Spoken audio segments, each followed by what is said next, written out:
Hi, let me show you how to make brown butter. Over a medium-low heat, add the butter to the pan. As it melts, continuously swirl the butter around the pan. The butter will go from brown to burnt quickly, so be careful. You can see the butter color changing.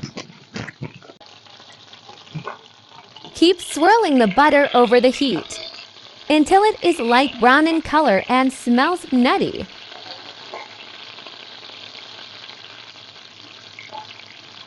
It's almost ready, just keep swirling.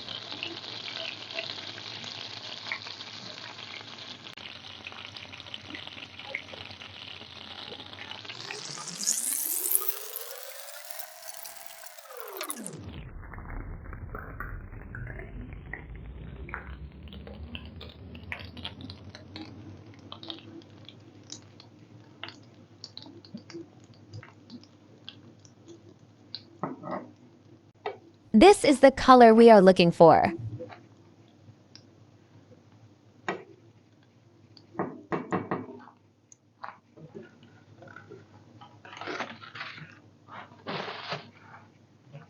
Take it off the heat and keep for our next recipe.